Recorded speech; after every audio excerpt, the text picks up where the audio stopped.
हरे कृष्णा। आज की कहानी में मिलकर प्रवेश करते हैं। मणिकंदन नाम का एक आदमी राज्य परिषद में नौकरी मांगने गया। उससे पूछा गया कि तुम्हारी क्या विशेषता है। वो बोला, जानवर हो या मनुष्य, मैं उसका मूल सत्य पहचान लेता हूँ।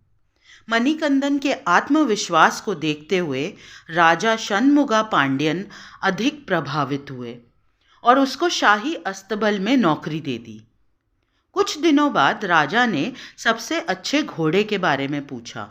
वो बोला, ये घोड़ा बढ़िया नहीं है, ये अच्छा दौड़ नहीं सकता। राजा दंग रह गया, घोड़े के मालिक को बुलाया और पूछा।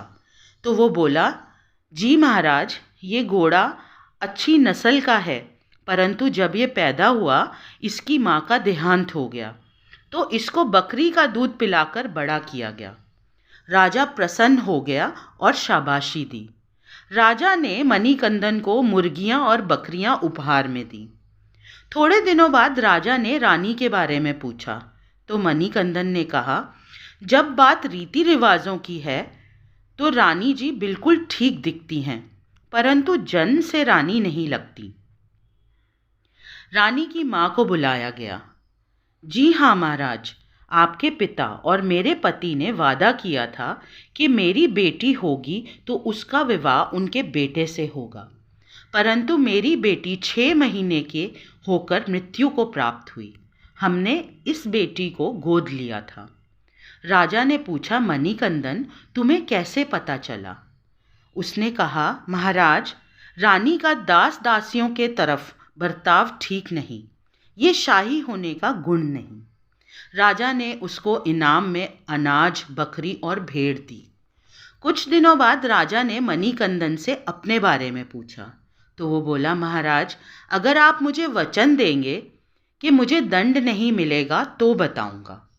राजा बोला, मैं वचन देता हूँ। तो वो बोला, आपका स्वभाव एक राजा जैसा नहीं है। राजा क्रोधित हुआ, परंतु कुछ नहीं कर पाया क्योंकि वचनबद्ध था।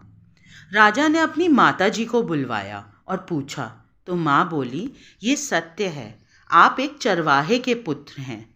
हमारी कोई संतान नहीं थी, हमने आपको गोद लिया था। मणिकंदन बोला, महाराज, आपने उपहार में भेड़, बकरी, अनाज, मुर्गियाँ दी। ये एक राजा का स्वभाव नहीं। राजा तो सोना, चांदी और भूमि देता है। एक मनुष्य की असली प्रकृति उसके व्यवहार से पता चलती है, भाग्य निर्माण करती है। धन, सुख, पैसा भारी शक्ति है। हमें भक्त बनने का प्रयास करना चाहिए। ये हमें हमारे जीवन के संस्कारों के बंधन से मुक्त कर देता है। सर्वम श्री कृष्ण अर्पणम।